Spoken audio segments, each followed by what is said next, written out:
किसी का वृक्ष पौधा उसमें डालोगे आप तो वो चिपक जाएंगे। वो गंडकी नदी के किनारे पर भरत जी आश्रम बना करके रह रहे हैं, भजन करते हैं, माला फेरते रहते हैं, हरि शरणम हरि शरणम हरि शरणम। एक समय की बात, भरत जी भजन कर रहे थे, इतने में गर्भवती हिरणी जल पीने के लिए उस नदी के किनारे आई। जल पीने ही वाली थी कि पीछे से किसी सिंह ने दहाड़ मार दी, और जैसे ही दहाड़ मारी तो हिरणी डर के मारे उसे हिरणी ने छलांग लगाई, और जब छलांग लगाई तो उसके उदर में जो बच्चा था, जो शिशु था, वो नदी में स्खलित हो गया, नदी में गिर गया, और हिरणी उस पार जाकर के झाड़ी के पीछे जाकर करके देहांत हो गया उसका। अब भरत जी इस पूरे चरित्र को देख रहे हैं। भरत जी सोच रहे हैं कि मैंने अगर इस बच्चे को पानी में बहते हुए जाने दिया तो दोष मुझे लगेगा। पाप करने वाला, पाप को देखने वाला, पाप की सलाह देने वाला और पापी का सहयोग करने वाला, ये चारों बराबर के हिस्सेदार होते हैं, बराबर के पापी है। ये मत समझो कि हम अगर किसी को नहीं मार रहे और हम उसे देख रहे हैं तो हमारा कोई दोष नहीं है। तुमने देखी होगी कहूं मर्डर रह जाए तो जो पास में खड़े होते हैं तिनकी पुलिस जरूर पूछेगी इस पास में कौन कौन था, उनको लेके आओ पहले। पाप करने वाला, पाप की सलाह देने वाला, पापी, पाप करने वाला, पाप की सलाह देने वाला, पापी का सहयोग करने वाला और पाप को देखने वाला, ये चारों बराबर के हिस्सेदार हैं। भरत जी ने सोचा मैं इसको जो है अगर जाने दूंगा तो पाप मुझे लगेगा, तो खड़े हुए और बच्चे को उठाया, साफ किया, कहीं से दूध की व्यवस्था की और दूध उसे पिलाया। भरत जी का काम यहां पूरा हो गया था, लेकिन भरत जी ने क्या किया, अब तो रोज उसे ऐसे ही दूध पिलाएं, दही पिलाएं, दूध पिलाएं, घास खिलाएं, हरी हरी छोटी छोटी घास।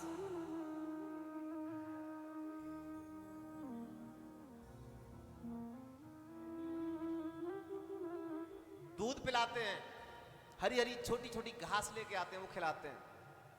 अब माला तो कम हो गई, चिंतन तो हो गया कम, और चिंता हो गई ज्यादा उस मृग के बच्चे की।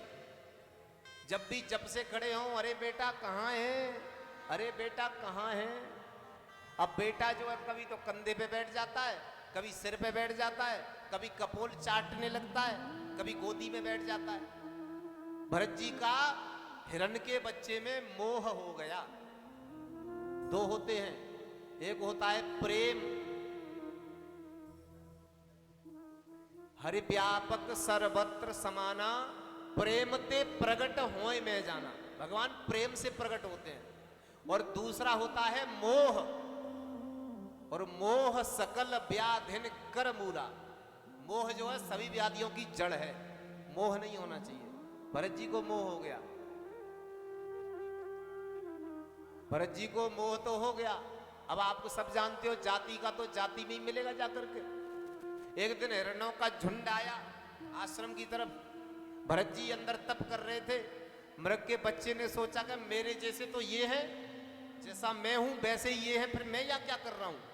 और जो हिरण का बच्चा था वो हिरणों के साथ चला गया, चला गया, चला गया। तो भरत जी जब खड़े हुए तप से और खड़े होकर के पूछा, वो आवाज लगाई, बेटा कहाँ हो, शीघ्र आओ, जल्दी आओ। अब बेटा हो तो आए। स्थिति वही जो भगवान राम ने लीला की, हे खग मृग हे मधुकर श्रेणी, तुम देखी सीता मृगनैनी। वृक्षों से पूछते हैं, पत्तों से पूछते हैं, लताओं से पूछते हैं, चंद्रमा से पूछते हैं, तारों से पूछते हैं, चंद्रमा तूने मेरे बेटे को छुपा लिया है, तू मेरे बेटे को वापस कर दे, तू मुझे उसे लौटा दे।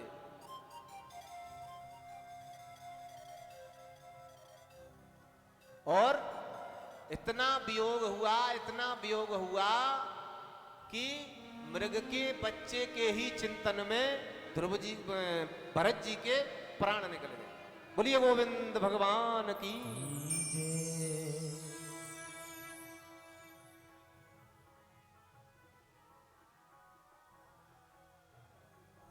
तो प्राण निकल गए भरत जी के। इसीलिए संत और महापुरुष कहते हैं, संत और महापुरुष इसलिए कहते हैं कि अंते मति सा गति, अंत समय पर जो भी चिंतन दिमाग में चलेगा वही आगे होने वाली गति हमारी होगी। इसीलिए तो कहते हैं हर क्षण हर पल भगवान को याद करो, और भगवान को याद करोगे तभी अंत समय पर जाकर के परमात्मा का नाम आएगा। अभ्यास करने पर, यत्न करने पर, प्रयास करने पर। जन्म जन्म मुने जतन कराए, जन्म जन्म मुने जतन कराए, जन्म जन्म मुने जतन कराए, जन्म जन्म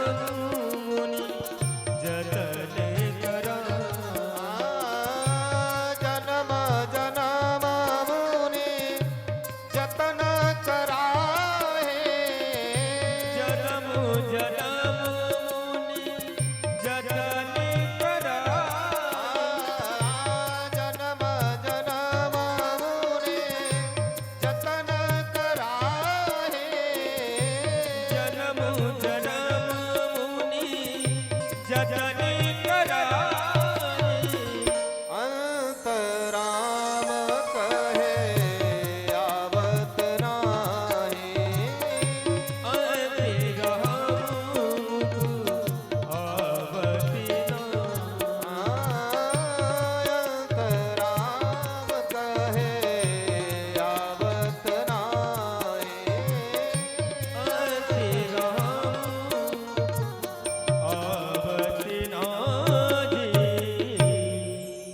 जन्म जन्म मुनि जतन कराही। अनेकों जन्मों तक यत्न किए जाते हैं, तब कहीं जाकर के किसी जन्म में भगवान की कृपा हो जाए, अंत समय पर राम का नाम मुख से बाहर निकल जाए।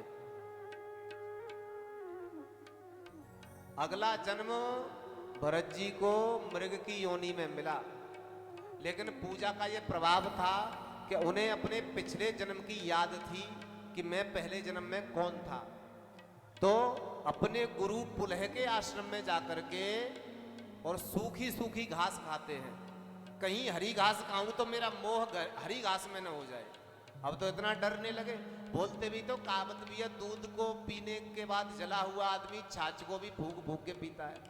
भरत जी भी यही कर रहे हैं, कहीं मैं घास हरी हरी खाऊंगा तो मेरा मोह न हो जाए, तो सूखी घास खाते हैं। जैसे तैसे करके ये जीवन भी बीत गया। अगला जन्म, तीसरा जन्म भरत जी को आंगिरस गोत्रीय ब्राह्मण के घर में मिला। अंगिरा गोत्रीय ब्राह्मण के घर में 4 भाई हैं, भरत जी सबसे छोटे हैं। बड़े बड़े तीनों भाइयों का विवाह हो गया है, घर में भाभियां हैं, और घर में भाई भाइयों में तो बहुत प्रेम होता है। भाई भाई का प्रेम कभी कम नहीं होता, भाई भाई का प्रेम कभी खत्म नहीं होता। लेकिन कारे मुड़ की तब आवते तबई में कछु न कछु पुंतरो डाल देते। विवाह से पहले भाइयों में बहुत प्रेम होता है, और एक बात समझ में नहीं आती, मैया ने 25 साल तक सिखायो, बेटा ऐसे करना चाहिए, बेटा वैसे करना चाहिए। 25 वर्ष तक, 25 वर्ष की पढ़ाई एक रात में खत्म, और एक रात की पढ़ाई पूरी जीवन भर चलती है। भगवान जाने वो कौन सी विद्या है, एक ही रात में ऐसी विद्या सिखाई देगी। सो मैया ते दुश्मनी, पापा ते दुश्मनी, भैया ते दुश्मनी, चाचा ते, चाची ते, सबंते दुश्मनी, एक रात की। अब भाभी क्या कहती है भरत जी की, बैठे रहता, ये देख रहे हो, ये हट्टा कट्टा हो रहा है, इसको सूखी सूखी रोटी खिलाते हैं, फिर भी देखो कैसा एकदम सांड हो रहा है, इसे काम नहीं करवा सकते। और उसकी भाभियां जानती नहीं, तुम अपने स्वामी जी को घी में डुबो डुबो के रोटी खिलाओ, और भरत जी एकदम भूसी की रोटी खाते हैं, फिर भी मोटे ताजे हैं। क्यों? क्योंकि राम भरोसे जो रहे, पर्वत पे हरिया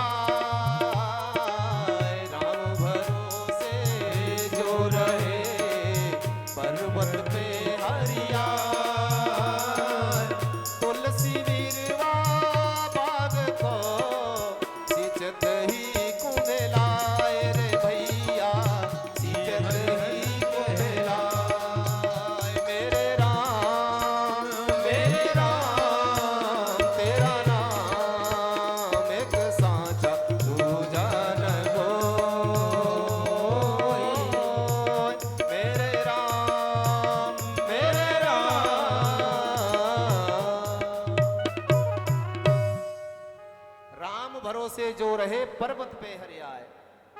राम जी के जो भरोसे रहते हैं वो तो कहीं भी चले जाएं।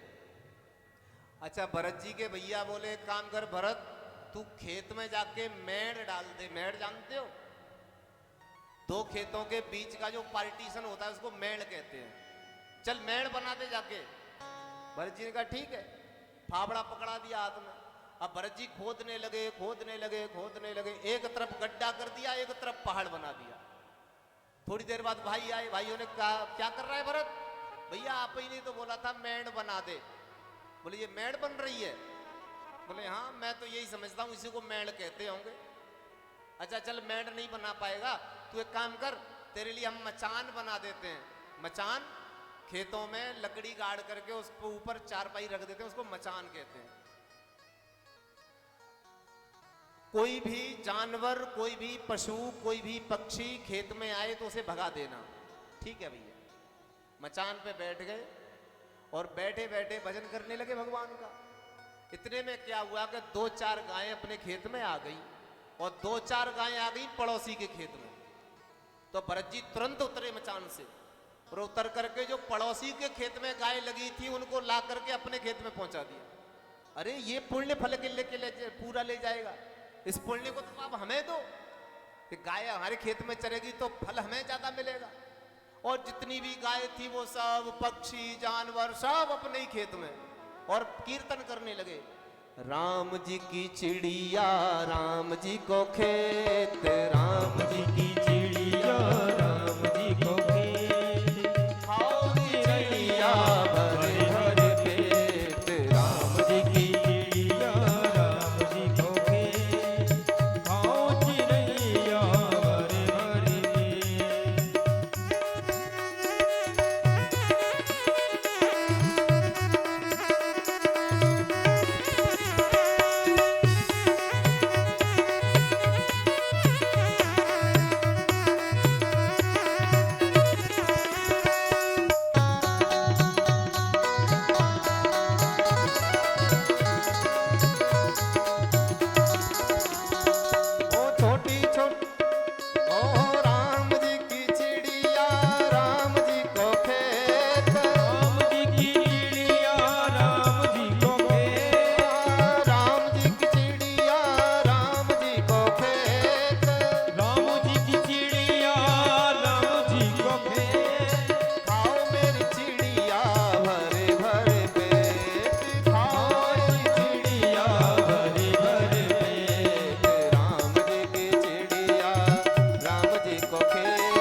क्या कह रहे हैं? राम जी की चिड़ियाएं, राम जी की गैयाएं, राम जी को ही खेत है, सब खाओ, कोई दिक्कत नहीं, कोई परेशानी नहीं। और कीर्तन कर रहे हैं श्री राम जय राम जय जय राम, श्री राम जय राम जय जय राम, श्री राम जय राम जय जय राम। इतने में भैया आ गए।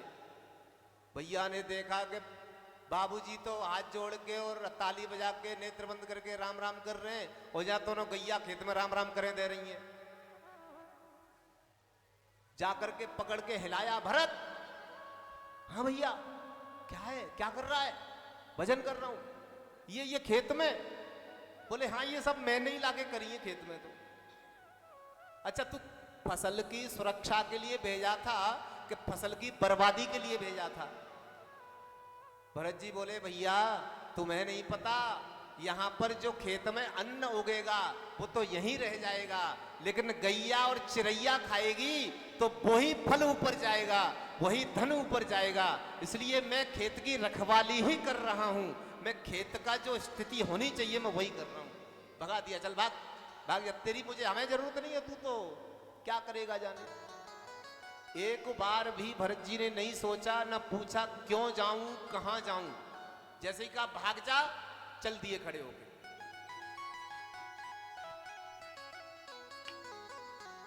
घर पे आए, घर पे आए तो पिताजी हैं, पिताजी ने जो है गायत्री मंत्र सिखाने का प्रयास किया। बेटा गायत्री मंत्र सीख लो, अपनी पंडिताई बहुत है, पंडिताई करनी पड़ेगी। भरत जी बोले अगर मैंने आज गायत्री मंत्र पिताजी को सुना दिया तो कल पिताजी कहेंगे कि रुद्री पढ़ लो, रुद्राभिषेक भी करवा देना। रुद्राभिषेक करवा दिया तो फिर कहेंगे तो भागवत भी पढ़ लो, पंडिताई में भागवत भी होती है। भागवत पढ़ ली तो फिर राम कथा पढ़ लो, राम कथा पढ़ ली तो 18 पुराण पढ़ो।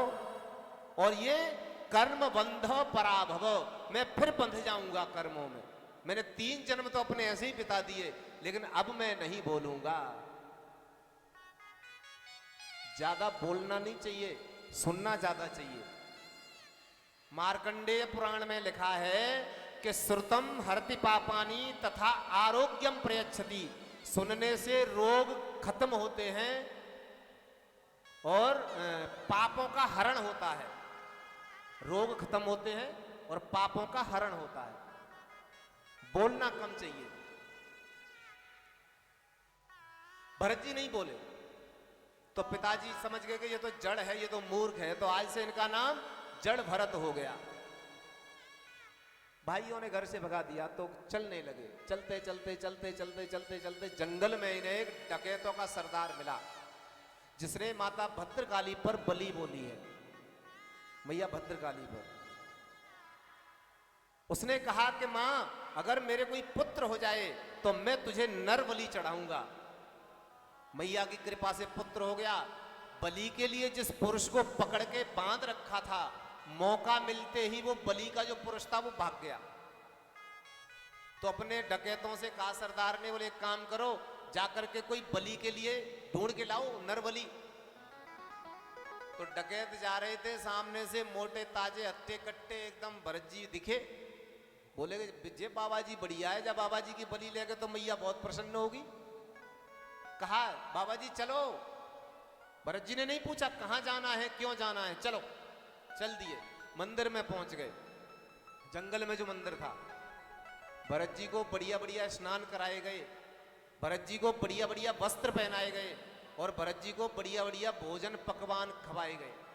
भरत जी कह रहे हैं बड़े बढ़िया आदमी है, जो तो देखो पकड़ के जबरदस्ती लाए हैं, जबरदस्ती नहला रहे हैं, खिला रहे हैं, वस्त्र पहना रहे हैं।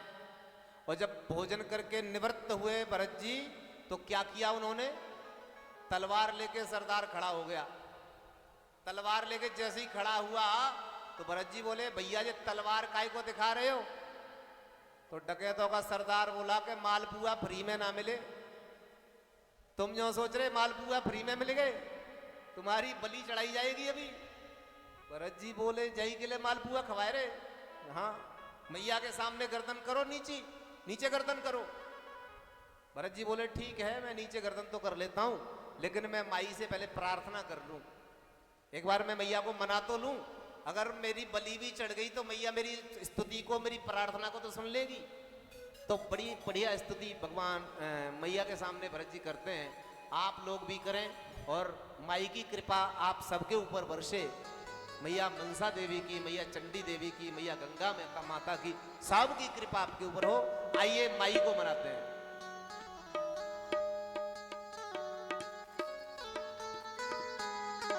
जय हो।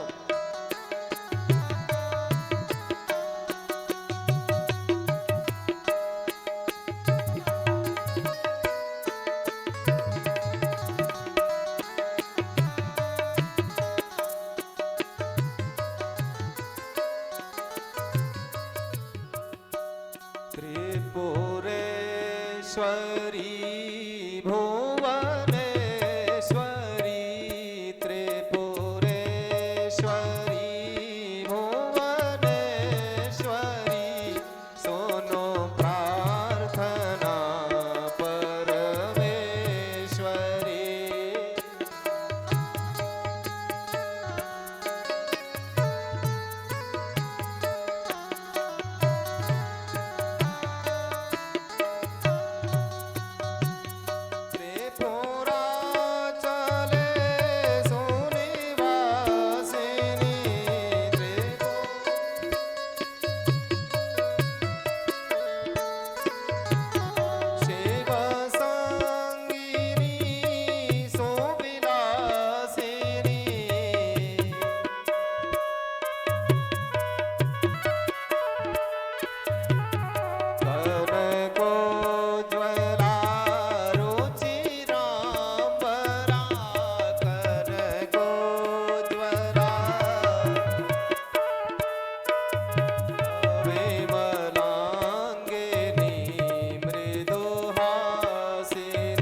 भरत जी प्रार्थना करते हैं।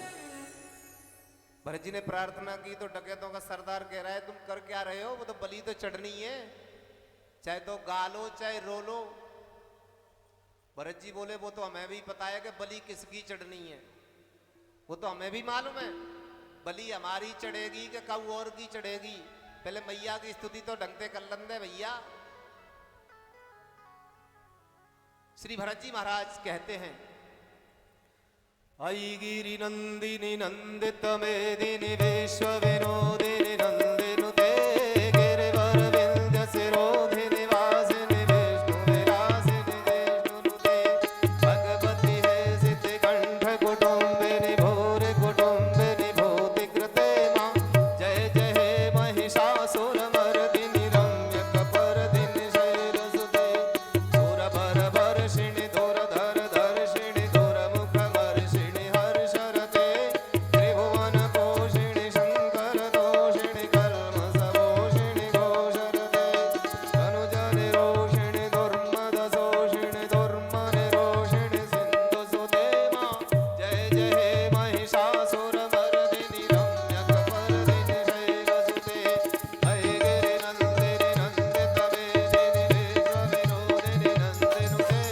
गिरिवरविन्दशिरोधिनि वासिनि विष्णुविलासिनि विष्णुनुते भगवति हे सिद्धिकण्ठकुटुम्बिनि भूरि कुटुम्बिनि भूतिकृते जय जय हे महिषासुरमर्दिनि रम्यकपर्दिनि शैलसुते जय जय जाप्य जय जय शब्दपदस्तुते तत्परमेश्वरुते झण झण झिंझिम झिंकृतनूपुरसिंचितमोहितभूतपटे नटित नटार्ध नटे नटनायक नाटन नाटित नाट्यरते जय जय हे महिषासुरमर्दिनि रम्यकपर्दिनि शैलसुते अयि निजहुं कृतिमात्र निराकृत धूम्र विरोचन धूम्रसते समर विशोषित रोषित शोणित बीज समुद्भव बीजलते शिव शिव शुंभ निशुंभ महावतर्पित भूत पिशाचरते जय जय हे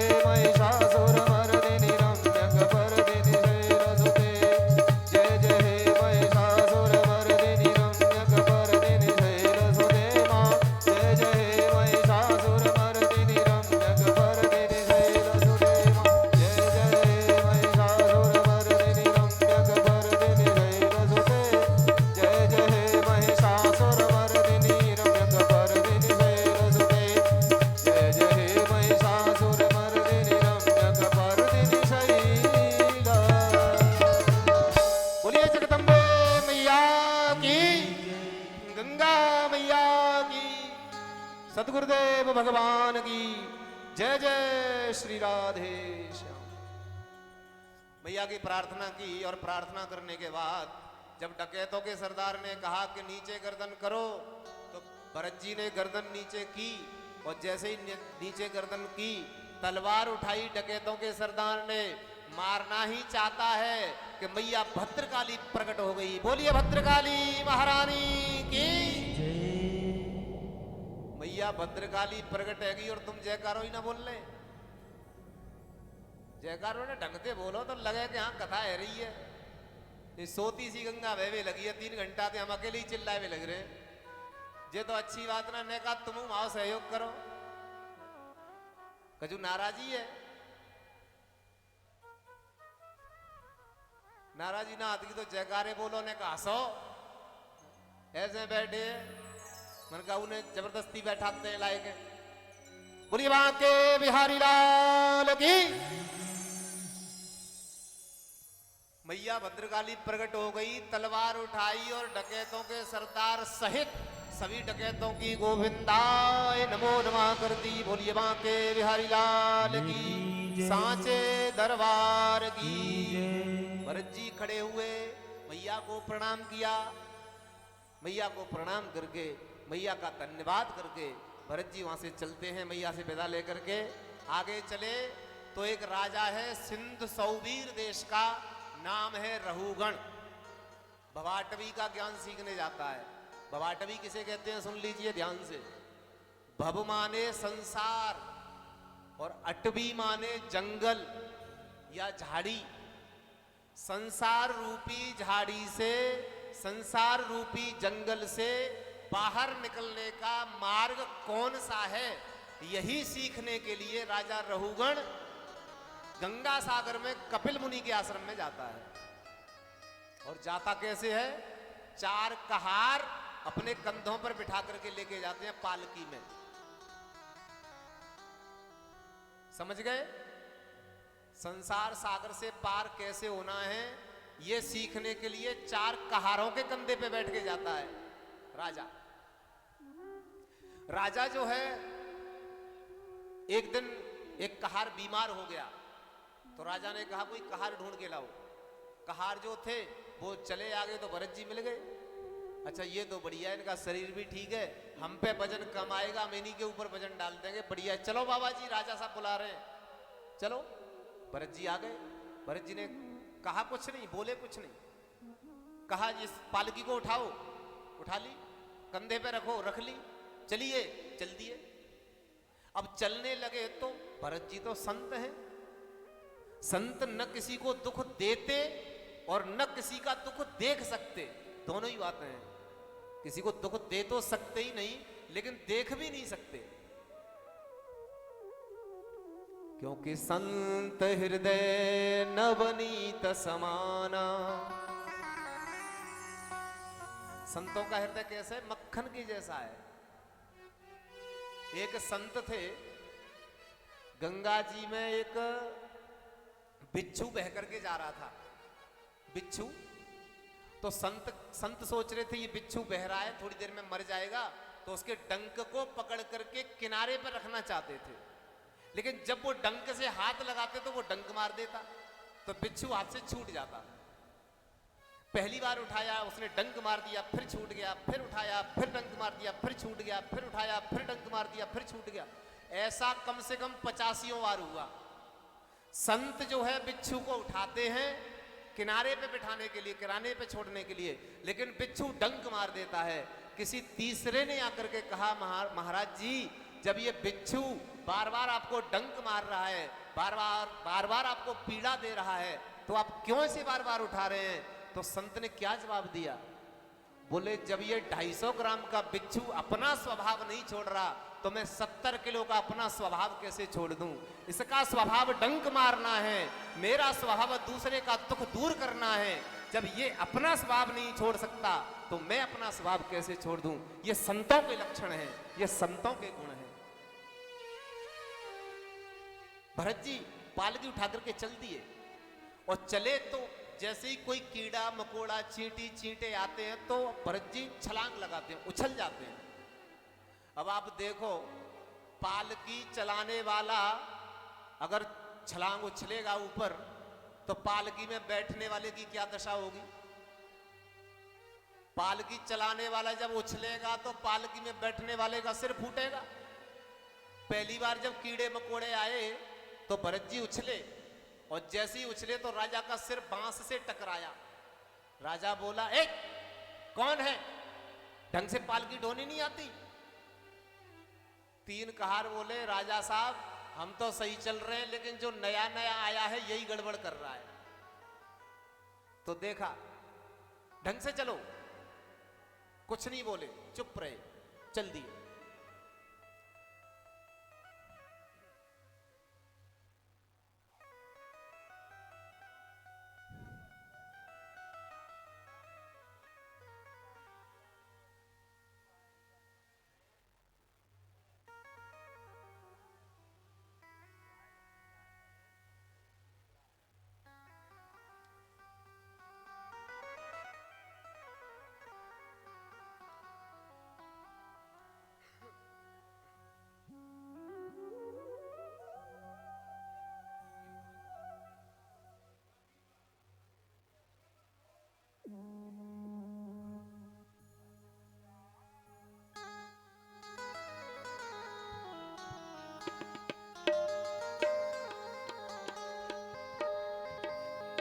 सगिरी वृंदावन जाऊंगी,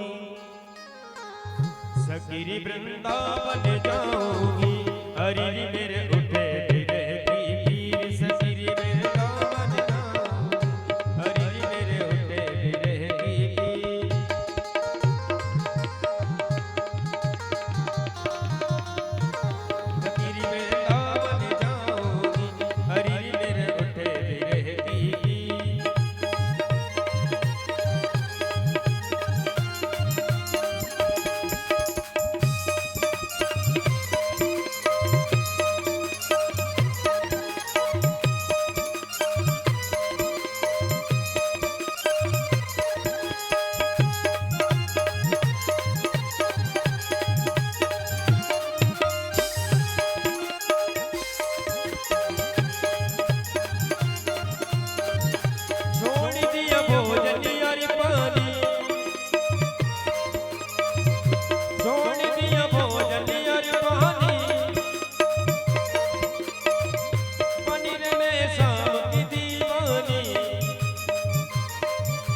बनी रे जब शाम की दीवानी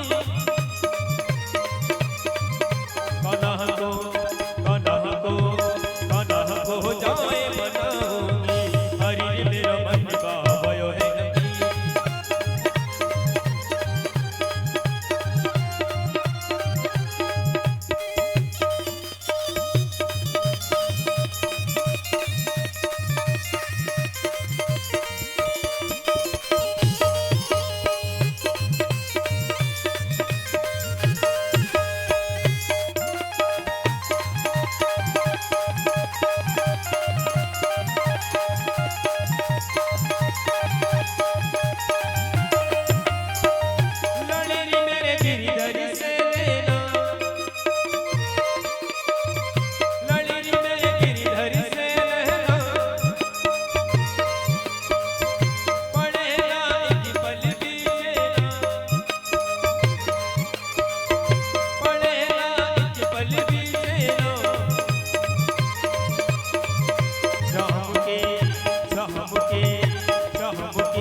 बोली वहां के बिहारी लाल की गंगा मैया की श्री हरिद्वार धाम की सदगुरुदेव भगवान की सती मैया की जय जय श्री राधे। भरत जी जब पालकी ढो रहे हैं तो जब भी कोई जीव जंतु चींटी चींटे आते हैं तो उछलते हैं तो सिर टकराता है राजा का बांस में। राजा बड़ा क्रोधित होता है। 2-3 बार जब उछले तब तो राजा ने कुछ नहीं कहा। अब की बार जब उछले तो इतनी जोर से सिर टकराया कि सिर से रक्त निकलने लगा। और जब रक्त निकलने लगा तो राजा एकदम क्रोधित हुआ, बोले नीचे पालकी उतारो। पालकी नीचे उतारी, नीचे उतार करके खड़ा हो गया तलवार लेके। तुझे पता नहीं मुझे राजा रहुगण कहते हैं और जब मैं दंड देता हूं तो यमराज भी कांपता है। भरत जी फिर भी नहीं बोले। राजा ने कहा मुझे तो ऐसा लग रहा है तू दुबला पतला मरा हुआ है, तेरे से चला नहीं जाता, तेरे से बोझा नहीं ढोया जाता। और तुझे पता है मैं इस तलवार से तेरे इतने टुकड़े करूंगा कि तू याद रखेगा, मैं बहुत दंड दूंगा तुझे। भरत जी मन में सोच रहे हैं कि मैं आज भी अगर नहीं बोला तो मेरा अपमान करने की वजह से ये राजा नरक में जाएगा, और अगर ये राजा नरक में गया तो जगत मुझे दोष देगा। भरत जी तुम्हारे संपर्क में आने के बाद भी राजा रहुगण नरक में चला गया। जाने अनजाने में कैसे भी इसने अपने जीवन की गाड़ी का भार मेरे कंधे पर रख दिया है, तो मेरा ये कर्तव्य है कि मैं इसे सदगति प्रदान करवाऊं, मैं इसको आप मोक्ष करवाऊं, इसकी दुर्गति नहीं होनी चाहिए। तो भरत जी बोले आज, और ऐसे बोले कि जीवन ही पलट के रख दिया। और बोले क्यों? क्यों बोले? क्योंकि ये जो राजा रहुगण हैं, ये कोई और नहीं, ये वही मृग का बच्चा है जिसके वियोग में भरत जी ने अपने प्राण छोड़ दिए थे। संत के संग में रहने की वजह से मृग का बच्चा अगले जन्म में जाकर के राजा रहुगण बना। संत के संग का प्रभाव देखिए, संत के संग से राजा तो मृग का बच्चा तो राजा बन गया। और भरत जी यहां आज इस राजा को जो मृग का बच्चा है उसी की वजह से बोल रहे हैं, बेटा तेरी वजह से मेरे 3 जीवन निकल गए, अब मैं तेरा जीवन भी नहीं जाने दूंगा और अपना जीवन भी नहीं जाने दूंगा। इसलिए बोले। क्या कहते हैं? राजन तुमने क्या कहा? तुमने ये कहा कि तू मोटा पतला है, तू दुबला पतला है, तेरे से बोझा नहीं ढोया जाता, तेरे से भार नहीं ढोया जाता। तो मैं ये तुमसे पूछना चाहता हूं कि एक मिट्टी के ढेले के ऊपर दूसरी मिट्टी का ढेला रख दिया जाए तो क्या नीचे वाले ढेले को वजन लगेगा? समझ में आ रहा है? एक मिट्टी के ढेले पर दूसरे मिट्टी के ढेले को रख दो तो क्या नीचे वाले को वजन लगेगा? तो राजा कहता है, गुरुजी एक बात बताइए, नीचे वाले को वजन नहीं लगेगा हम मानते हैं, पर आप मेरे एक प्रश्न का उत्तर दीजिए। चूल्हे पर बटलोई रखी है, चूल्हे पर कोई पात्र रखा है और उस पात्र में हमने पानी भर दिया और पानी में चावल डाल दिए और चूल्हे में नीचे आग जला दी, तो पहले आग से वो पात्र गर्म होगा, फिर वो पानी गर्म होगा, तो फिर क्या वो चावल नहीं पकेंगे? अरे जब आत्मा शरीर के अंदर है तो शरीर को कष्ट होगा तो आत्मा को नहीं होगा। तो भरत जी कहते हैं कि तू विद्वानों के संग में बैठ करके बातें तो विद्वानों जैसी करने लगा है, लेकिन तू है बहुत बड़ा मूर्ख। आत्मा को कोई कष्ट नहीं होता, क्योंकि ईश्वर अंश जीव अविनाशी चेतन अमल सहज सुख राशि। आत्मा तो सुख राशि है, आत्मा को कष्ट कहां से होगा? और तू कह रहा था ना मैं तुम्हारी चिकित्सा करूंगा, तू मेरी क्या चिकित्सा करेगा? तू मुझे काट नहीं सकता, तू मुझे मार नहीं सकता, तू मेरी गर्दन काट सकता है, तू मेरा हाथ काट सकता है, तू मेरे पैर काट सकता है, तू मुझे नहीं काट सकता। क्यों?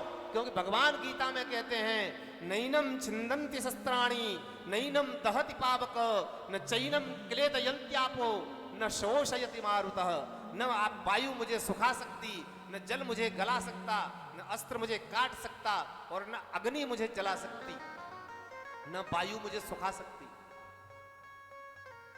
रहुगण ने हाथ जोड़ लिए, आप बताइए आप कौन हैं? मुझे किसी से डर नहीं लगता प्रभु, मुझे तो ऐसा लगता है कि आप मेरे गुरुजी कपिल देव जी ही आ गए हैं, आप ब्राह्मण के रूप में। आप मुझे बताइए आप कौन हैं? और मैं प्रभु किसी से नहीं डरता। कहता है राजा, नाम विशंके सुरराज वज्रान नत्र्याक्षशूलान्नयमस्य दण्डात्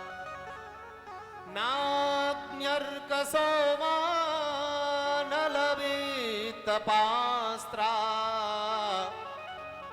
छंके भृशं ब्रह्मकुलावमाना। गुरुजी मुझे डर नहीं लगता। इसी श्लोक का हिंदी अर्थ गोस्वामी जी महाराज ने मानस में किया है। क्या किया है? इंद्र कोले समम शूल विशाला कालदंड हर चक्र कराला। श्री राम जय राम जय जय राम, श्री राम जय राम जय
राजा क्या कहता है? इंद्र कुलिश राजा कहता है ना हम विशंके सुरराज वज्रान, मैं इंद्र के वज्र से नहीं डरता। इधर गोस्वामी जी क्या कह रहे हैं? इंद्र कुलिश। दूसरा राजा कहता है न त्र्यक्ष शूलान, मैं भगवान शंकर के त्रिशूल से भी नहीं डरता। और गोस्वामी जी कह रहे हैं, भगवान शंकर कह रहे हैं माता पार्वती से, इंद्र कुलिश मम शूल विशाला। और इंद्र कुलिश मम शूल विशाला काल दंड, मैं काल के डंडे से भी नहीं डरता। और हरि चक्र कराला, भगवान नारायण के सुदर्शन चक्र से भी नहीं मैं डरता। फिर कैसे डरते हो? मैं डरता हूं केवल ब्रह्म के अपमान से, ब्राह्मण कुल के क्रोध से, ब्राह्मणों के द्वेष से, ब्राह्मणों के क्रोध से, शाप से। भगवान शंकर कहते हैं देवी पार्वती इंद्र के वज्र से, मेरे त्रिशूल से, नारायण के चक्र से और काल के डंडे से आज तक कोई नहीं बचा। हो सकता है बच जाए, लेकिन अगर किसी ब्राह्मण ने, किसी दीन ब्राह्मण ने, किसी अच्छे धर्मनिष्ठ कर्मनिष्ठ ब्राह्मण ने अगर आपसे कुछ भी क्रोध में या अपने नेत्रों में आंसू भर के बोल दिया तो आपको बचाने वाला पैदा नहीं होगा। हम कहते हैं आप ब्राह्मणों को प्रणाम मत करो, ब्राह्मणों को राम राम मत करो, संतों को प्रणाम मत करो, संतों को राम राम मत करो। मन नहीं करता तो कोई जबरदस्ती नहीं है किसी की, लेकिन द्वेष मत करो, ईर्ष्या मत करो, नहीं तो परिणाम बहुत भयंकर होगा, परिणाम बहुत घातक होगा। और आपने सब देखा, सुना भी है। गुरुजी मैं ब्राह्मण के द्रोह से डरता हूं, मैं ब्राह्मण के क्रोध से डरता हूं, आप मुझे बताइए आप कौन हैं? भरत जी ने कहा हम कौन है उस बात को तो छोड़, तू अपनी बता। तो फिर उसने कहा प्रभु मुझे ये उपदेश करिए, ये मुझे मेरे ऊपर कृपा करिए कि मैं इस भवाटवी से कैसे बाहर जाऊं, मुझे इस भवाटवी से बाहर निकलने का मार्ग बताइए। तो श्री भरत जी महाराज कहते हैं, जड़ भरत जी कहते हैं, रहु गणित तपसान याति न चे जयाने वपणा गृहाद्वा न छन्दसानैव जलाग्निसूर्यैर् बिना महत् पादरजोभिषेकम्। राजन रहु गणित तपसान याति, इस जगत से, इस संसार से कितना भी तप कर लो बाहर नहीं निकल पाओगे, कितना भी यज्ञ कर लो, कितना भी घर छोड़ दो, कितने भी छंदों से भगवान की स्तुति कर लो, कितने भी हवन कर लो और कितने भी सूर्य को अर्घ दे लो, लेकिन इससे नहीं होगा। कैसे होगा? जब तक बिना महत पादरजोभिषेकम, जब तक महापुरुषों के चरणों की रज में तुम स्नान नहीं करोगे, महापुरुषों के चरणों में बैठ करके तुम इनका आशीर्वाद नहीं लोगे, तब तक वो तुम इस संसार सागर से निकल नहीं सकते, इस संसार सागर से जा नहीं सकते, पार नहीं हो सकते। अगर तुम्हें संसार सागर से पार होना है तो संतों के, महापुरुषों के चरणों की रज में स्नान करिए, उनका वंदन करिए, उनको प्रणाम करिए, उनकी बात मानिए, उनकी सेवा करिए, उनके ज्ञान को अपने हृदयंगम करिए। इतना कहकर के श्री भरत जी महाराज आगे चलते हैं और श्री सुखदेव जी महाराज वर्णन करते हैं, परीक्षित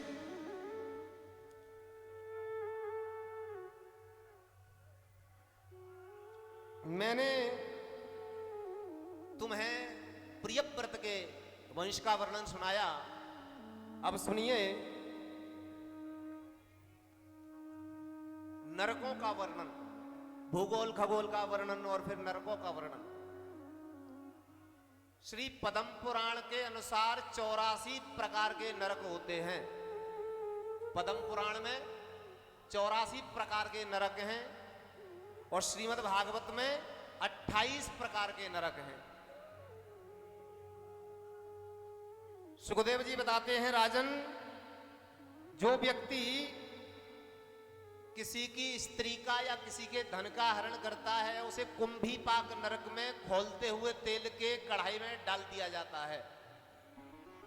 कोई किसी का मार्ग बंद करता है तो उसे असिपत्र वन नामक नरक में डाला जाता है। और जो अपनी घर पर आए हुए अतिथियों को शत्रु की नजर से देखता है, बुरी नजरों से देखता है, उसको वज्रतुंड नामक नरक में डाला जाता है। ज्यादा नरकर को वर्णन करेंगे तो कल कथा में को नहीं आवे वो ताते बढ़िया। तो एक बार गरुड़ पुराण सुन लियो तो पूरे नरकन की स्थिति समझ में आ जाएगी। यहाँ तो भागवत ही चलन दो, ठीक है। बोलिए बांके बिहारी लाल की। परीक्षित डर गया। परीक्षित जी डर गए, गुरुजी तो नरक में किसको जाना पड़ता है? बोले कि जो अपराध करते हैं, और जाने अनजाने में तो हर किसी से अपराध हो ही जाता है। तो गुरुजी फिर नरक में जाना पड़ता। नरक में, नरक से बचने का उपाय क्या है? कहा नरक से बचने का उपाय बताइए गुरुजी। तो श्री सुखदेव जी महाराज कहते हैं, परीक्षित, एक साबुन है, उस साबुन से अगर अपने शरीर के मैल को धोया जाए तो हम नरक में नहीं जाएंगे। कैसे? जैसे वस्त्र हम पहनते हैं, वस्त्र को रोजाना अगर धोते रहो तो वो ज्यादा गंदा नहीं होता। और एक वस्त्र पहने रहो पहने रहो पहने रहो तो वो बहुत गंदा हो जाएगा। तो फिर घर तो मशीन में तो धुलेगा नहीं वो, फिर वो कहाँ जाएगा? वो धोबी घाट पे। और धोबी घाट पे फिर बाकी कुटाई होगी, धुनाई होगी बढ़िया तरह से, तब वो साफ होगा। यही स्थिति यहाँ है। हमारे शरीर रूपी वस्त्र में हम रोजाना राम नाम का साबुन लगाते रहेंगे तो ये ज्यादा गंदा नहीं होगा। और ज्यादा गंदा हो गया तो फिर धोबी घाट तो नरक ही है, नरक में जाना पड़ेगा। और नरक की तुम्हें पता ही है, हवाल ने एक देर पहले सुन लीजिए, थोड़ी सी चटनी चाट लीजिए।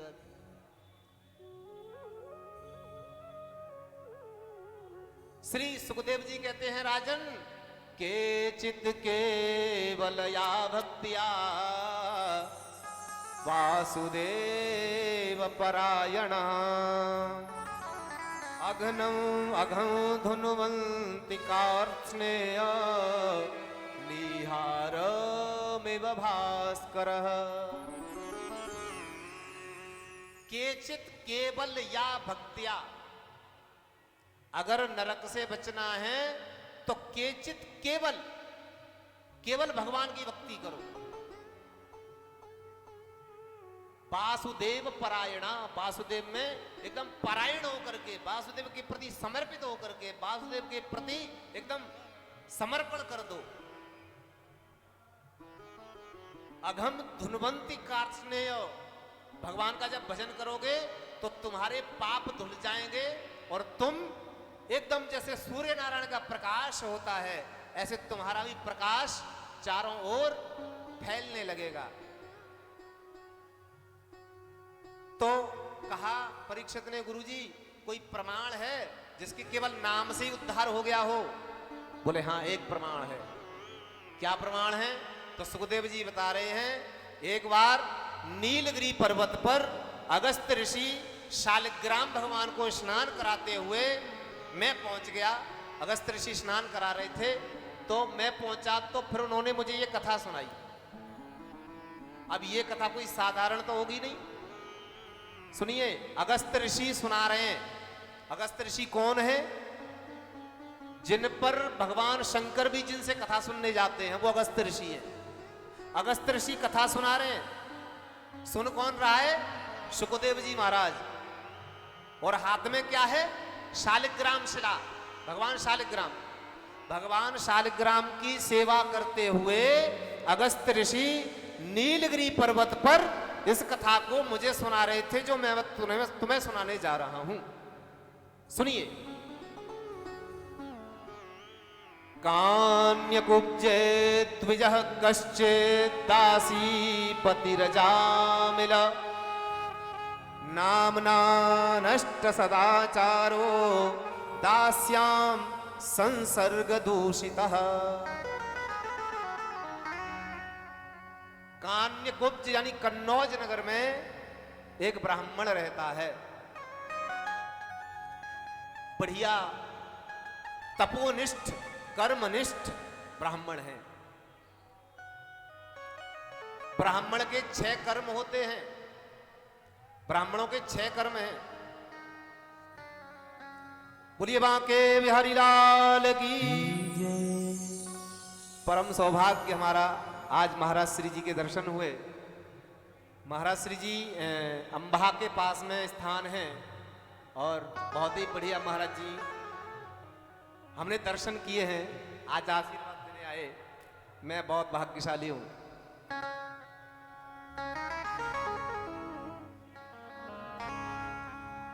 बोलिए श्री श्री 1008 श्री ऋषि बाबा महाराज की।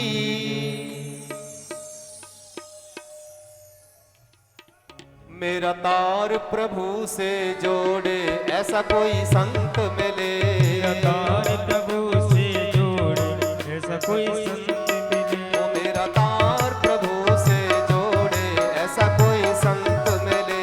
मेरा तार प्रभु से जोड़े ऐसा कोई संत मिले। हाँ संत मिले कोई संत मिले। संत मिले कोई संत मिले। हाँ संत मिले कोई संत मिले। संत मिले कोई संत मिले। मेरा तार प्रभु से जोड़े ऐसा कोई संत मिले।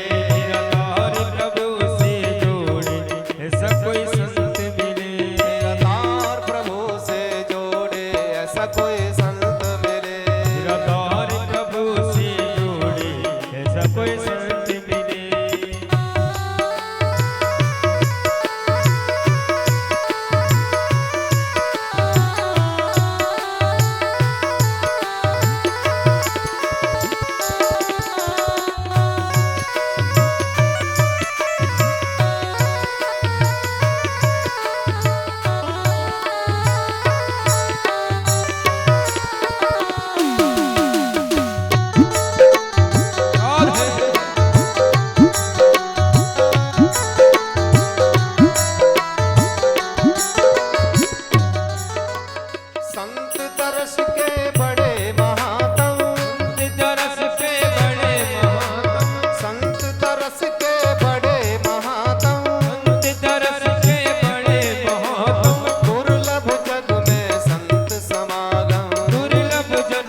शाहपुर का फोन गिर गया।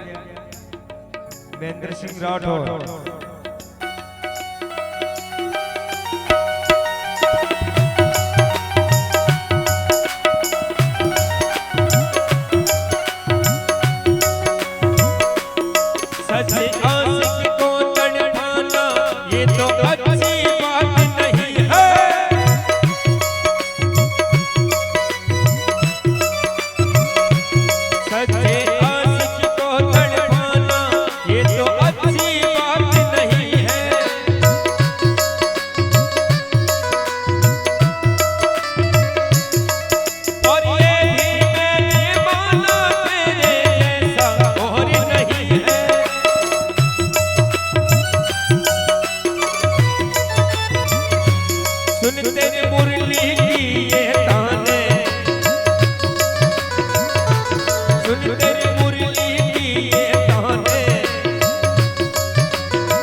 बोलिए बांके बिहारी लाल की।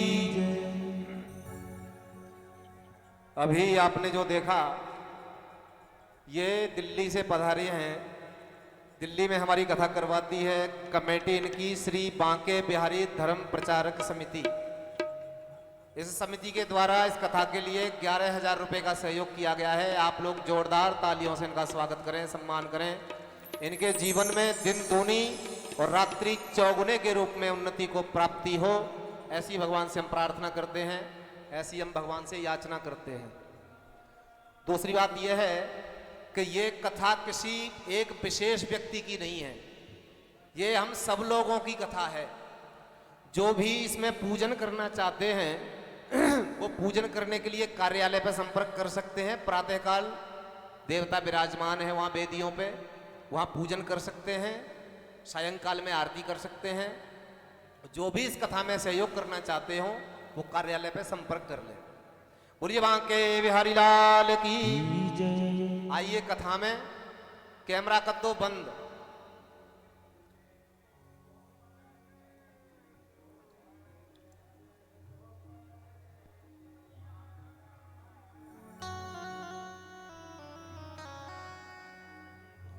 कान्यकुब्ज नगर में एक ब्राह्मण है, नाम है अजामिल। अजामिल ब्राह्मण 15 मिनट ही कथा और रहेगी, तो कछु कर लियो, हम कछु सलाह दे देंगे, हम दे लेंगे। तो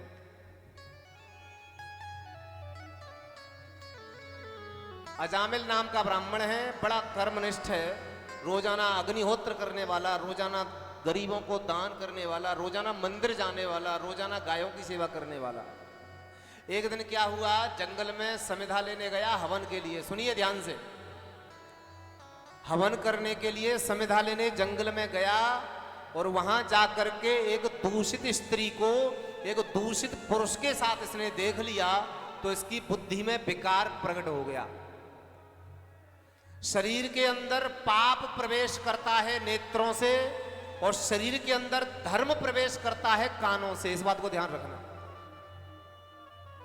शरीर के अंदर पाप नेत्रों से प्रवेश करता है और धर्म कर्णों से यानी कानों से प्रवेश करता है। जैसे ही अजामिल ने देखा बुद्धि बिगड़ गई, अपने माता पिता को मार मार करके घर से बाहर निकाल दिया, अपनी जो धर्म पत्नी है उसको भी निकाल करके बाहर भगा दिया और उस गणिका को ला करके इसने अपने घर में रख लिया और बस शिकार खेलता है, वन्य जानवरों को मारता है और अपने घर का पालन पोषण कर रहा है। 9 संतानें हैं इसके यहां। एक बार संत पधारे कन्नौज में होते हुए और बद्री विशाल की यात्रा के लिए जा रहे थे। नगर में प्रवेश करते ही पूछा, भैया सायंकाल हो गया था, भैया इस नगर में कोई भगत है भगवान का जिसके हम रात्रि विश्राम कर लें? तो हर तरह के इंसान होते हैं। किसी ने मजाक कर दिया, किसी ने मजाक कर दिया और मजाक में बोल दिया, गुरुजी अजामिल से बड़ा कोई भक्त नहीं है इस गांव में।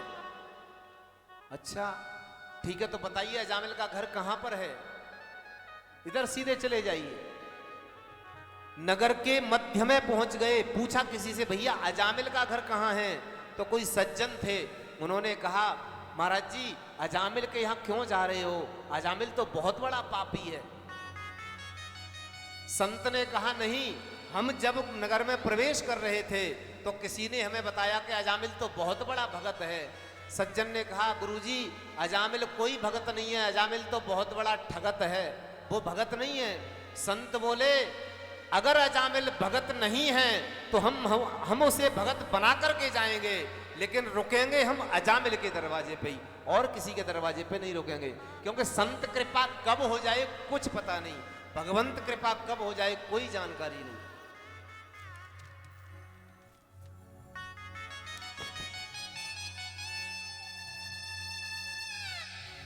अजामिल के दरवाजे पर पहुंचे संत। अजामिल शिकार खेलने गया है, शिकार करने गया है।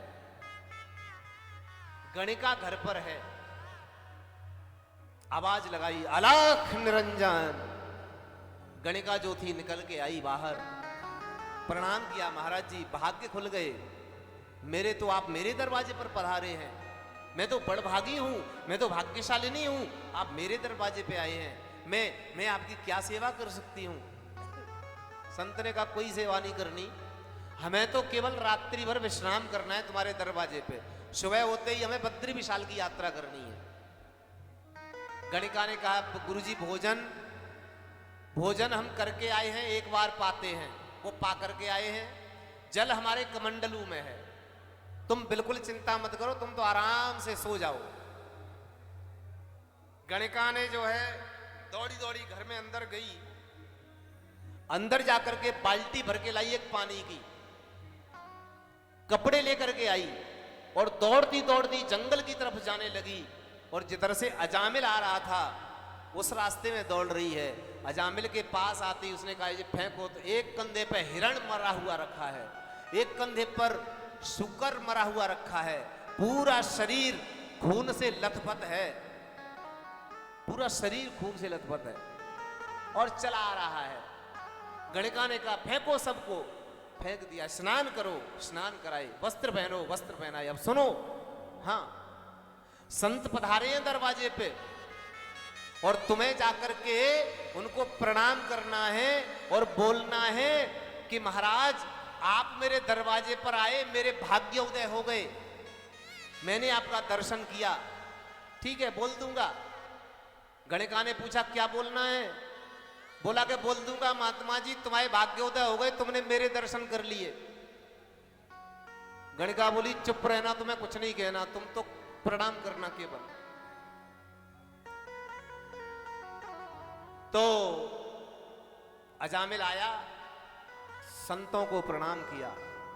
संत दर्श जिम पातक टरई, संतों के दर्शन से पाप बिल्कुल भी नहीं पास में रहता।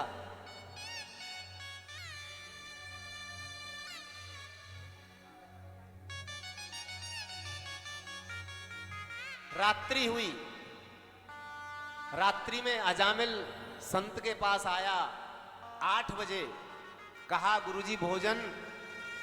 संत ने कहा हम एक बार पाते हम पा चुके हैं, अब नहीं पा रहे। अंदर चला गया। 10 बजे फिर आया, देखा संत माला घुमा रहे हैं, अजामिल अंदर गया। 11 बजे फिर आया, देखा संत माला घुमा रहे हैं, अंदर फिर गया। 12 बजे अजामिल फिर आया, देखा संत माला घुमा रहे हैं, जप कर रहे हैं, भजन कर रहे हैं। 12 बजे जाकर के अजामिल सो गया। थोड़ी देर बाद महात्मा जी भी सो गए और सुबह 3:30 बजे खड़े होकर के महात्मा जी माला फिराने लगे। और 4 बजे जब अजामिल आया तो महात्मा जी फिर माला घुमा रहे हैं, फिर माला फेर रहे हैं। अजामिल ने मन में विचार किया, आज मेरे कौन से जन्म के पुण्य उदय हुए जो इतने तपस्वी महात्मा मेरे दरवाजे पे आए। महात्मा जी प्रातःकाल हुआ, सुबह हुआ, खड़े होके चलने लगे। अजामिल ने चरण पकड़ लिए, गुरुजी कुछ प्रसाद दे करके जाइए, कुछ आशीर्वाद दे के जाइए।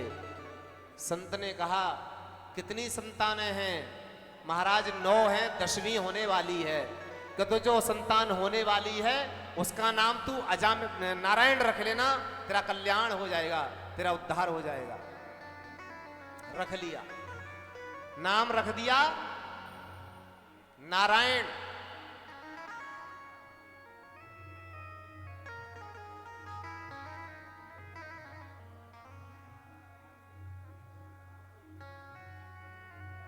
नारायण नाम रख लिया भगवान का।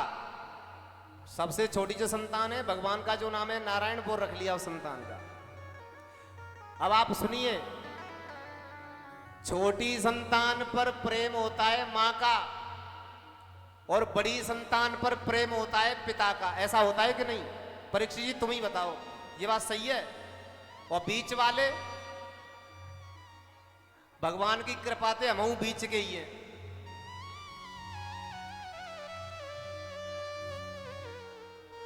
लेकिन मेरे माता पिता का मेरे ऊपर बहुत बड़ा स्नेह है, मेरे दोनों भाइयों पर इतना नहीं है। अगर मेरे ऊपर स्नेह नहीं होता तो मेरी मैया तो यहीं बैठी है। मेरी माँ जो है मुझे आशीर्वाद देने के लिए मेरे साथ आई और यहीं विराजमान है, और 16 तारीख तक वो यहीं रहेंगी, मुझे साथ लेके ही जाएंगी।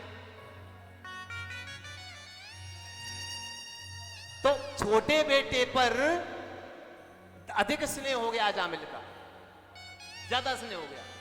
जो भी काम करता है, बेटा नारायण बचा, बेटा नारायण रोटी खा ले, बेटा नारायण भोजन कर ले, बेटा नारायण पानी पी ले, बेटा नारायण मेरे पास आ जा, बेटा नारायण सो जा, हर काम में नारायण। अब अंत समय आया, अंत समय आया तो यम के दूत जैसे ही पकड़ने आए तो अजामिल जोर से चिल्लाया, बेटा नारायण बचा।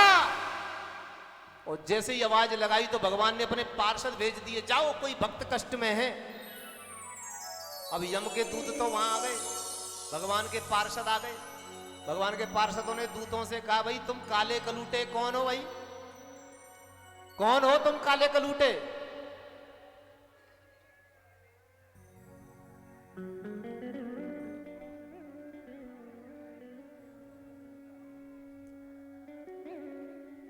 यमदूतों ने कहा, हम तो यम के दूत हैं, लेकिन तुम चमकीले चमकीले मुकुट वाले कौन हो? उन्होंने कहा कि हम भगवान के पार्षद हैं, हम इसे लेने आए हैं, हम इसे बचाने आए हैं। दूतों ने कहा कि इसने तो भगवान का नाम नहीं लिया, इसने तो अपने बेटे को बुलाया।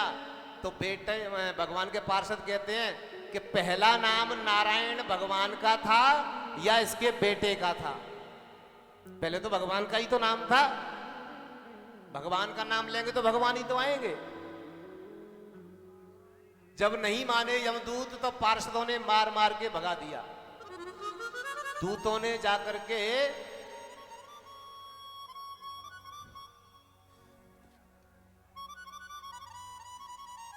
बैठिए, दूतों ने जाकर के और डंडा और रस्सी जो थी यमदूत यमराज के सामने पटक दी, फेंक दी रस्सी और डंडा दोनों। यमराज ने पूछा क्या हो गया भैया? यमदूत बोले, हमने तुम्हारी नौकरी से इस्तीफा दे दिया, अब हम तुम्हारी नौकरी नहीं करेंगे। क्यों नहीं करेंगे? अरे कि यूं ही नहीं पता चलता लाना किसको है। पापी को लेने जाए तो मार पड़ती है और पुण्यात्मा को लेने जाए तो मार पड़ती है। जित देखो पीठ ढोलक बनाई गई है। हम तो अजामिल को लेने गए थे, अजामिल तो पापी है और हम में मार पड़ी। तो बोले क्यों मार पड़ी? तो यमदूत बता रहे हैं कि जब हम अजामिल को खींचने, प्राण खींचने लगे तो अजामिल ने कहा बेटा नारायण बचा। अब जब जोर से नारायण बोला तो यमराज ने दौड़ करके यमदूतों के मुंह पर हाथ रख लिया। चुप, इस नाम को तुम यहां जोर से लोगे तो मेरे तो कारखाने में लॉक लग जाएगा, ताला लग जाएगा, कोई नहीं रहेगा, सब चले जाएंगे वैकुंठ में इस नाम को सुन करके। अच्छा महाराज, इतनी महिमा है इस नाम की? बोले कि हाँ। कितनी महिमा है? बोले हम कोई नहीं जानता कितनी महिमा है। अरे कोई तो जानता होगा। बोले हम 12 लोग हैं जो थोड़ा सा जानते हैं, ज्यादा नहीं जानते। कौन है 12? स्वयंभू नारद शंभु कुमार कपिलो मनु प्रहलादो जनको भीष्मो बलिर्वैयासकिर्वयम्। गिनना शुरू करिए। 12 लोग हैं। पहले हैं ब्रह्मा जी स्वयंभू, दूसरे हैं नारद स्वयंभू नारद, तीसरे हैं शंभू भगवान शंकर। स्वयंभू नारद शंभू कुमार सनत कुमार, कपिल देव, मनु महाराज, प्रहलाद, जनक, भीष्म, बलि, व्यास और यमराज सुखदेव जी कहती हैं मैं। ऐसे करके 12 लोग हैं जो थोड़ा थोड़ा जानते हैं। यमदूत बोले हम कुछ नहीं जानते, हमें कुछ नहीं पता। तुम तो हमें यो बताओ कि किसको नरक में लाएं और किसको नरक में नहीं लाएं। तो आप और हमें भी ये ध्यान से सुन लेना चाहिए कि कहीं नरक वाली लिस्ट में ही हमारा नाम तो नहीं है। नरक में कौन कौन जाता है श्री सुखदेव जी महाराज परीक्षित को बता रहे हैं, सुन लीजिए। अगर ये स्थिति आज पाला बदलने की बारी है, अगर आप नरक वाले पाले में बैठे हैं तो आप स्वर्ग वाले पाले को स्वीकार कर सकते हैं। सुन लीजिए कौन कौन नरक में जाते हैं। जिहुआ न भक्ति भगवत गुण नाम ध्येयं चेतश्चन स्मरति तच्चरणारविन्दं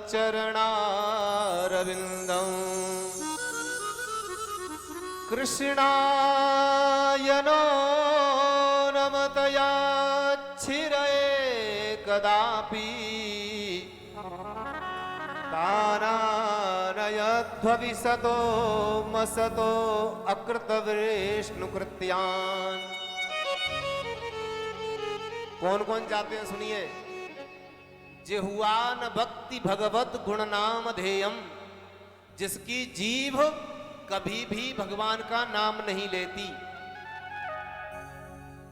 जिसकी जीभ कभी ईश्वर का भगवान का नाम नहीं लेती, वो नरक में जाते हैं। जिसकी जीभ भगवान का नाम नहीं लेती वो किसकी जीभ है आप जानते होंगे सब। बरसात के मौसम में भारी आवाजें आवती हैं, बाकी टर्र टर्र करके तुमने वो सुनी होंगी। जे नहीं करे राम गुण गाना जी सदा दुर्जीह समाना। वो तो जीव मेढक की जीव बताई है जो जीव भगवान का नाम नहीं लेती। जिह्वा न भक्ति भगवत गुण नाम ध्येयम चेतश्चन स्मरति तच्चरणारविंदम, जिसका चित्त कभी भी भगवान के चरणारविंदों का ध्यान नहीं करता। कृष्णायनो नमति अच्छिरये कदापि, जिसका सिर एक भी बार भगवान के चरणारविंदों में नहीं झुकता। तानानयध्वमसतो वक्रत विष्णु कृत्यान्, ऐसे लोगों को घसीट करके लाओ। आनयध्वम घसीट के लाऊं। ठीक है महाराज। इधर अजामिल ने सोचा कि अगर गलती से जो है भगवान के नाम के प्रभाव से मैंने तो अपने बेटे को बुलाया और बेटा जो बेटे के नाम सुनकर के भगवान के पार्षद आ गए, मैंने भूल में नाम लिया तो पार्षद आ गए। अगर मैं होश हवास में श्रद्धा से मन से दिल से अगर भगवान का पूजन करूंगा, भगवान का चिंतन ध्यान भजन करूंगा तो भगवान मुझे क्यों स्वीकार नहीं करेंगे। अजामिल घर छोड़ करके वन में जाता है और सुखदेव जी से परीक्षित ने कहा, गुरुजी आगे क्या हुआ? बोले कि आज की कथा को तो यहीं विराम देंगे, कल की कथा में आप श्रवण करेंगे गजेंद्र मोक्ष, प्रहलाद चरित्र, बलि वामन चरित्र आदि बहुत सारे जो है प्रसंग हैं। कल समय कथा का 3 बजे से ही है, रोजाना का 3 से 7, और आप लोग समय से पधारें। आज की कथा को यहीं विराम, वाणी को विराम, आप सभी को प्रणाम। हरिओम तत्सत। ओम शांति शांति शांति। एक भजन और उसके बाद आरती, आरती के बाद प्रसाद लेकर के ही आप सब लोग यहाँ से प्रस्थान करेंगे। और जो भी कल पूजन करना चाहते हो वेदियों का, आवाहित देवताओं का, वो संकल्प कर हमारे संपर्क कर लें शास्त्री जी श्री जगमोहन जी से, वो आपको बता देंगे।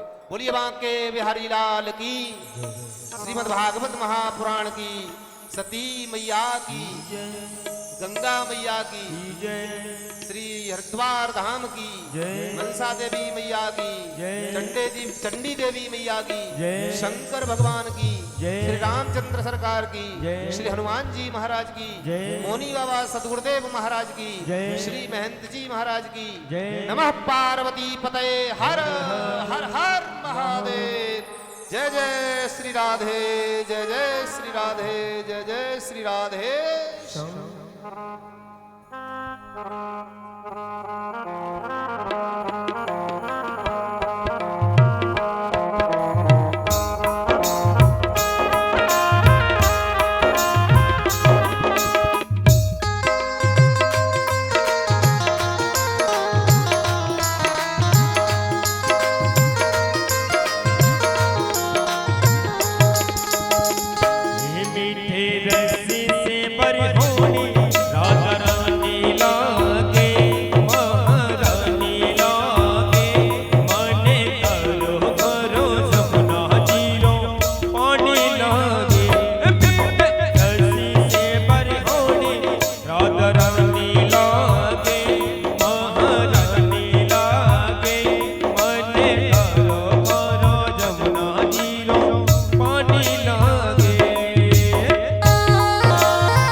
और वृंदावन में धूम मचावे, वृंदावन में धूम मचावे, बरसाने की छोरी ब्रज धाम राधा झूकी, राजधानी लागे महारानी लागे, मने करो करो यमुना जीरो पानी लागे, हो बिके रसी से बरहोनी राधा रानी लागे।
और कोटिन रूप धरे मनमोहन, कोटिन रूप धरे मनमोहन, तौ न पावे पार रूप रंग की छवि, बड़ी रानी लागे महारानी लागे, मने करो मारो जमुना जीरो पानी लागे।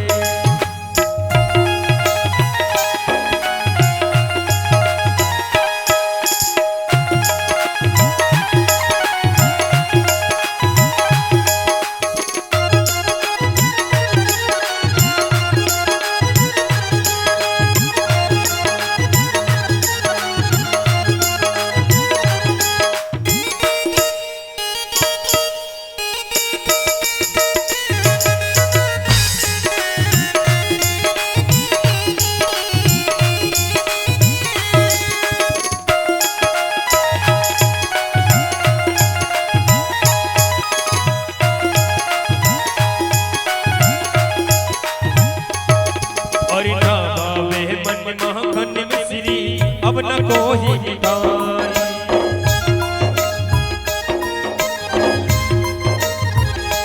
हाँ, ना बावे मन महन मिश्री, अब न कोई मिठाई। मारी जी बढ़िया ने भावे, मारी जी बढ़िया ने भावे, राधा नाम मलाई, रस भान की लली तो फूल धानी लागे महारानी लागे, मने करो करो जमुना जीरो पानी लागे।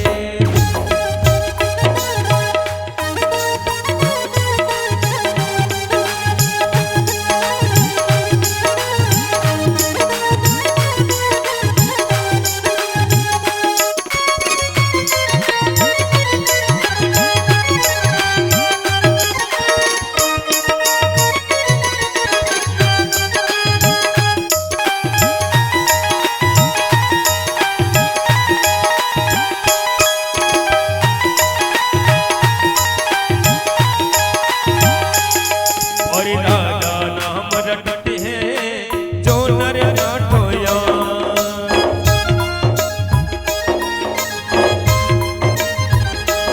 हे राधा नाम रटते हैं जो नर नाटोया।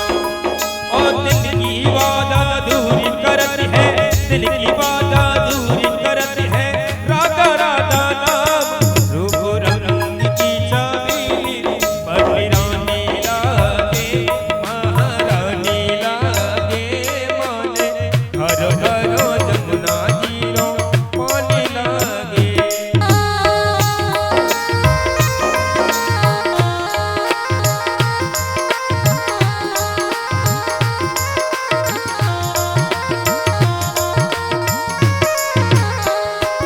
माने घरो घरो यमुना जीरो पानी लागे।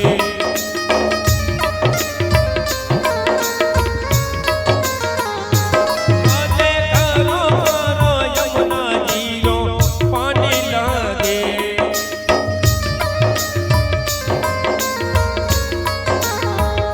हे मीठे रसी से बरहोनी राधा रानी लागे महारानी लागे, माने घरो घरो यमुना पानी लागे। हे मीठे रसी से बरहोनी राधा रानी लागे महारानी लागे, माने घरो घरो यमुना जीरो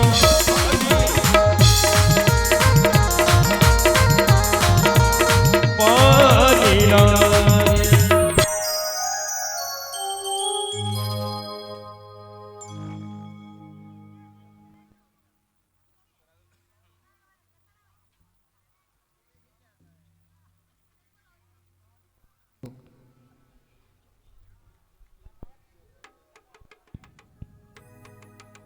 सभी भक्त खड़े हो जाएंगे आरती के लिए अपनी अपनी जगह पे। हेलो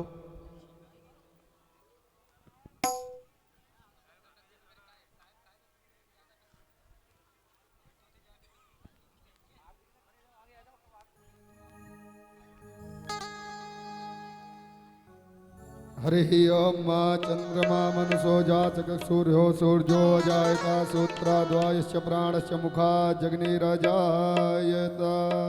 सभी भक्त इस कैमरे से पीछे हो जाएं। सभी भक्त जितने भी आरती वाले हैं कैमरे से पीछे हो जाएं और आरती की थाली 4 मत पकड़ो, जोड़ा 2 ने को 4 ने को ना, जोड़े जोड़े से करो और बारी बारी से सबको देते रहना, पीछे की तरफ बढ़ाते रहना, मैया आगे आगे आकर के और आप भी सब आरती कर लेना।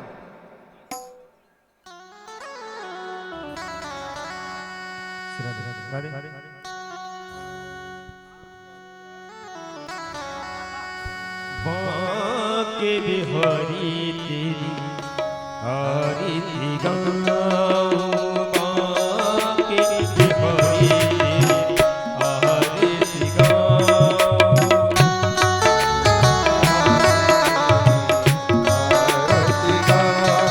श्री कुंज बिहारी तेरी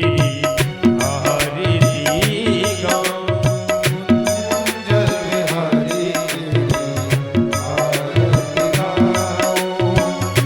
आरती गाऊं प्यारे तुमको मनाऊं, आरती गाऊं प्यारे तुमको मनाऊं। श्री बांके बिहारी तेरी आरती गाऊं।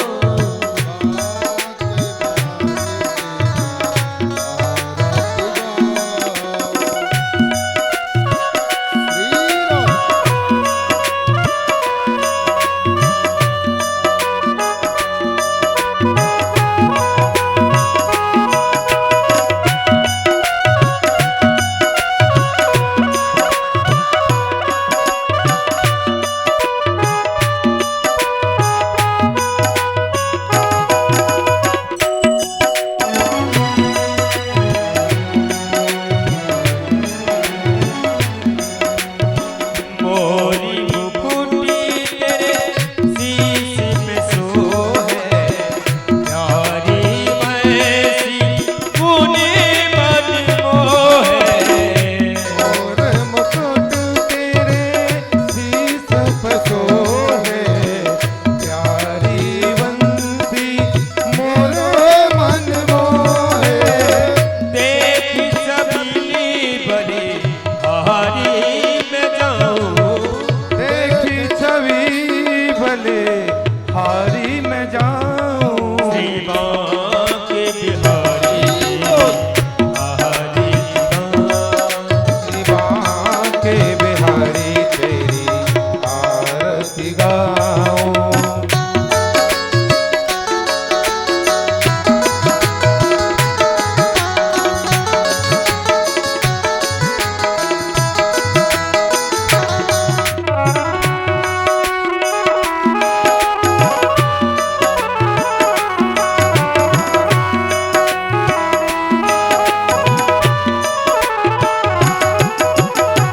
चरणों से निकली है गंगा प्यारी, जिसने सारी दुनिया तारी।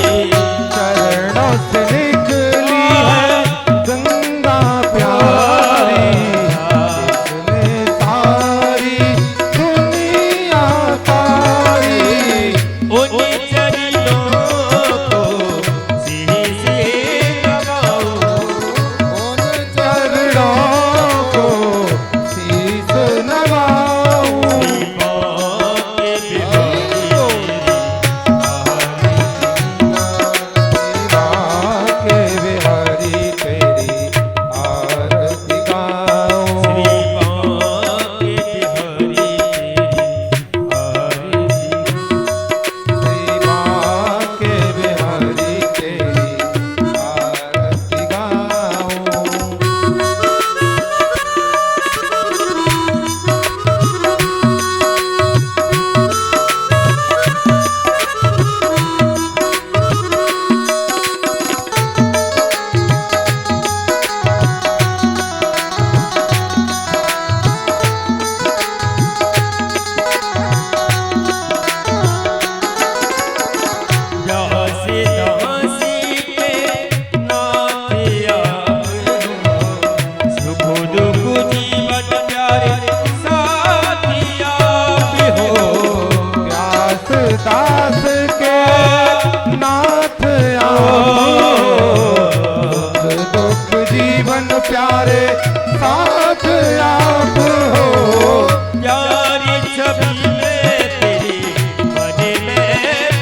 बसाऊं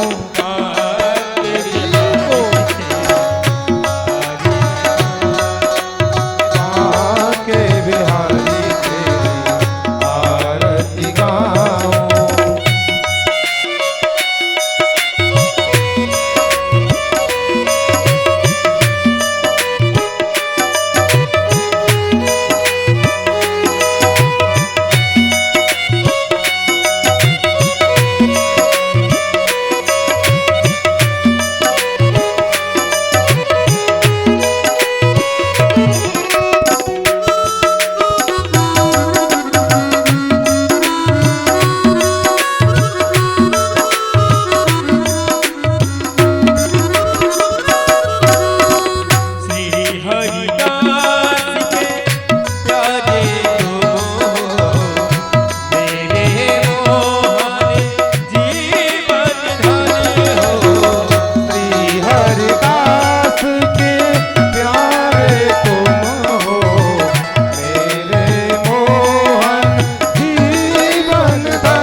शीतने कन्नम देवाधिवंदनम आरार्तिज्ञम ओम देव शांतिरंतरिक्ष शांति पृथ्वी शांतिरापः शांतिरोषधयः शांति वनस्पतयः शांतिर्विश्वे देवाः शांति ब्रह्म शांति सर्वगुण शांति शांतिरेव शांति सामा शांतिरेधि।